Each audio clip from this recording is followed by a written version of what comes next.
Hello friends, स्वागत है आप सभी का एक बार फिर से आपके अपने ही चैनल ज्ञानदान पे। दोस्तों, आज आपको इस वीडियो में बताएंगे कि नियमावली जो अभी आपको पता होगा एक वायरल पेज सबके सामने में सभी ग्रुप में घूम रहा है, उसी का अगला पेज मेरे सामने आया है और उसका विश्लेषण कुछ है, उसको हम बोर्ड पर लिखे हैं और इसके साथ ही इसके बाद भी आपको हम बताएंगे कि क्या कुछ उस नए नियमावली में पुराने नियमावली से डिफरेंट होगा। इसकी चर्चा हम विस्तार पूर्वक इसी वीडियो में करेंगे, इसी कारण आज इस वीडियो को लास्ट तक ज़रूर देखिएगा।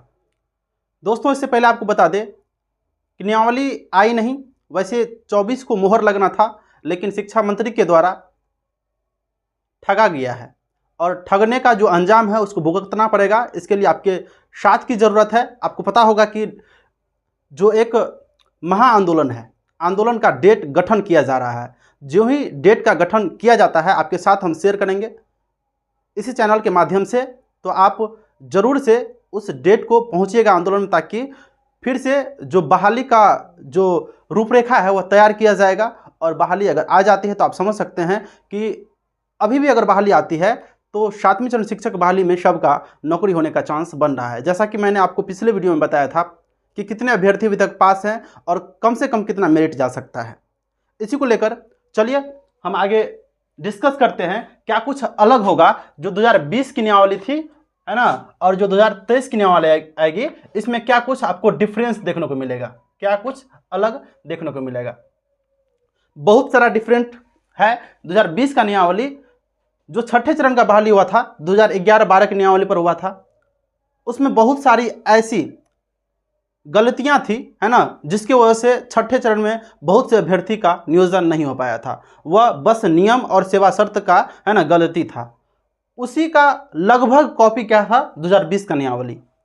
2020 के नियमावली में भी सेम हूबहू लगभग कुछ डिफरेंट था, है ना, लेकिन अभ्यर्थियों के द्वारा जो मांग किया गया उस मांग के आधार पर न्यू नियमावली का, है ना, जो रूपरेखा है वह तैयार किया गया है। जैसा कि एक एक पेज करके आपके सामने डेली वायरल होता हुआ दिख रहा होगा, उसी को, है ना, हम डिफरेंस आपको बताते हैं क्या है। चलिए देखिए, नियमावली 2020 में जो पहला पॉइंट यहाँ पर लिखा गया है, देखिए यह हम अपने मन से नहीं बता रहे हैं, इसका प्रूफ आपको वीडियो स्क्रीन पर दिख रहा होगा, जिसको आप वीडियो को पॉज करके पढ़ सकते हैं या स्क्रीनशॉट लेकर पढ़ सकते हैं। अगर नहीं इसका फुल पीडीएफ चाहते हैं तो डिस्क्रिप्शन में आपको व्हाट्सएप ग्रुप का लिंक मिल जाएगा, वहां पर जाकर ज्वाइन हो जाइए।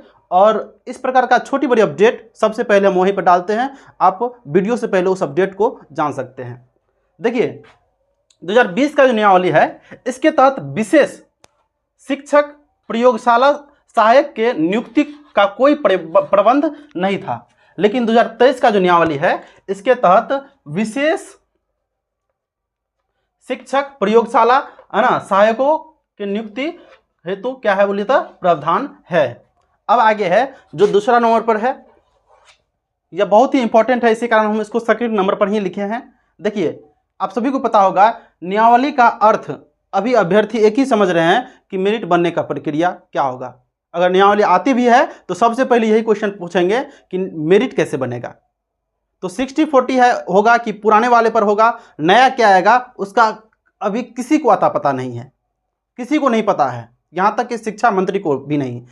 हम इसी कारण बता रहे हैं कि आपको पता होगा शिक्षा मंत्री सुबह में आकर ट्वीट कर देते हैं कि शाम में आपको, है ना, कल 24 फरवरी को क्या आ जाएगी, नियमावली पर मोहर लग जाएगी, लेकिन कल आकर बोलता है कि नहीं झूठे बोले थे, है ना। तो इसी कारण हम आपको बताते हैं नियमावली में क्या इंक्लूड रहेगा, कैसे गणना किया जाएगा मेरिट का, है ना, वह किसी को नहीं पता है। लेकिन डिफरेंट क्या होगा थोड़ा सा देखिए। 20 की नियमावली में था कि नियमावली में मेधा अंक की गणना नियोजन इकाई द्वारा 10th 12th ग्रेजुएशन, उसके बाद जो आपने ट्रेनिंग किया है बीएड डीएलएड या जेबीटी, उसके बाद जो है आगे उसका प्राप्तांक अंक का प्रतिशत एवं शिक्षक पात्रता परीक्षा में प्राप्त अंक के वेटेज के आधार पर, है ना, होगा। ऐसा 2020 के नियमावली में था।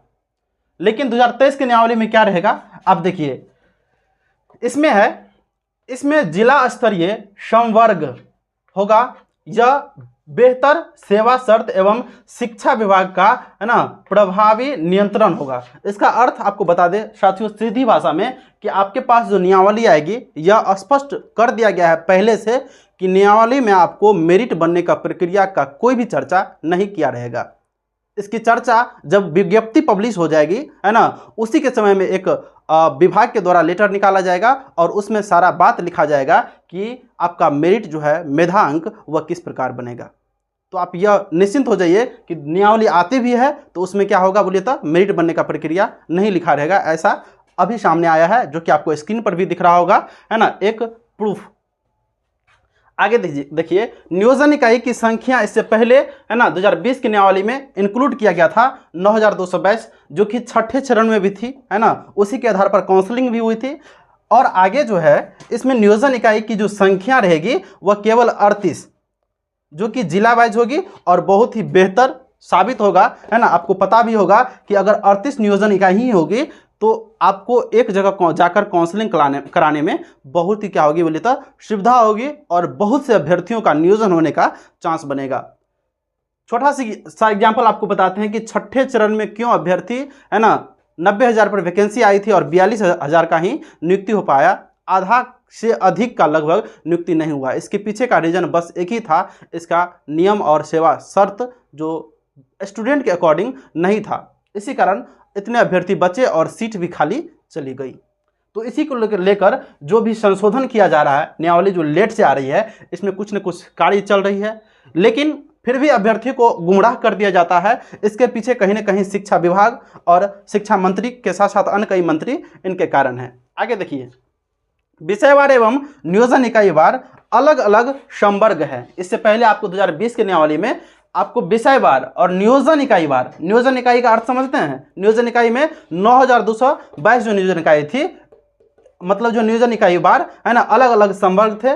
लेकिन इस बार जो है जिला स्तर पर विषयवार अलग अलग क्या होंगे बोलिए तो संवर्ग होंगे। मतलब क्या, आपको 38 संवर्ग ही देखने को मिलेगा। ऐसे में आपको फायदा है, लेकिन आपको हम बताते हैं बोर्ड पर इनका इतना इंक्लूड करना संभव नहीं था क्योंकि वीडियो लंबी हो जाती, लेकिन आपके शॉर्टकट के लिए, ताकि वीडियो जल्द से समाप्त हो जाए और आपको जानकारी भी पूरा मिले, इसको लेकर आपको हम वीडियो स्क्रीन पर एक स्क्रीनशॉट लगा देते हैं जो कि शिक्षा विभाग के द्वारा पब्लिश किया गया है और आपको मोबाइल में पढ़ के बताते हैं क्या कुछ दिया गया है ना। चलिए देखिए दोस्तों, जैसा कि आपके सामने स्क्रीन पर दिख रहा होगा कि 3 नंबर पर अगर आप देखेंगे, है ना, इसमें लिखा गया है कि इस नियमावली में ग्राम पंचायत समिति, जिला परिषद, नगर निगम, है ना, नगर परिषद, नगर पंचायत के स्तर पर गठित अलग अलग नियुक्ति, है ना, प्राधिकार एवं अनुशासिक प्राधिकरण का गठन किया गया था 2020 की नियमावली में। इसमें क्या थे बोलिए तो अलग अलग जो पंचायती राज व्यवस्था के जो भी मुख्य होते हैं, है ना, और नगर, उसके बाद जो है जिला परिषद, उस सब का इसमें बहाली कराने में इसका संलग्न रहते थे। लेकिन अब जो है, अब जो बहाली होगी इसमें क्या होगा कि इसके अंतर्गत, मतलब 2023 नियमावली के अंतर्गत, है ना, जिला स्तर पर एक ही स्थानीय निकाय नियुक्ति प्राधिकार एवं अनुशासित प्राधिकार के, है ना, गठन का प्रस्ताव किया गया है। मतलब उसमें अलग से एक टीम की गठन की जाएगी, है ना, जो नियुक्ति टीम होगी वो आपको नियुक्ति करवाएंगे, ना ही किसी जिला परिषद और मुखिया के प्रमुख के हाथ में होगा। ये आपके लिए बहुत ही बेनिफिट्स है। अब आगे देखिए, अगला पॉइंट आपको बताते हैं। देखिए बहुत सारा इसमें लगभग आपको हम बताते हैं, यहाँ पर आपको 13 पॉइंट इंक्लूड किया गया है, लेकिन आप इसको पढ़ लीजिएगा स्क्रीनशॉट लेकर, जो इंपॉर्टेंट है वही बताते हैं आपको हम। इसके बाद आगे देखिए, चलिए देखिए अगला पॉइंट जो आपके सामने दिख रहा होगा, जो कि 13 नंबर पर है, यह बहुत ही इंपॉर्टेंट है और शायद सबके लिए यह ज़रूरी होगा, क्योंकि आप सभी को पता होगा कि पिछले समय में जो भी नियोजन हुई है, अभी तक इसमें स्थानांतरण जो कि ट्रांसफ़र का कार्य है, उसमें थोड़ा सा कठिनाई आता था, जो कि नियम गलत होने के कारण, सेवा शर्त गलत होने के कारण। लेकिन अब जो इसमें सुधार किया गया है वह बहुत ही बेनिफिट्स है। देखिए पहले क्या था, 2020 की नियमावली में, इस नियमावली के अंतर्गत शिक्षकों का संवर्ग जिला के अधीन विभिन्न नियोजन इकाई अंतर्गत ही है। जिला के अंतर्गत विभिन्न नियोजन इकाई स्थानांतरण में कठिनाई होती थी, लेकिन अब 2023 में जो नियमावली आएगी, इसके अंतर्गत जिला स्तरीय संवर्ग होगा। यह बेहतर सेवा सत्र एवं, है ना, शिक्षा विभाग का प्रभावी नियंत्रण होगा।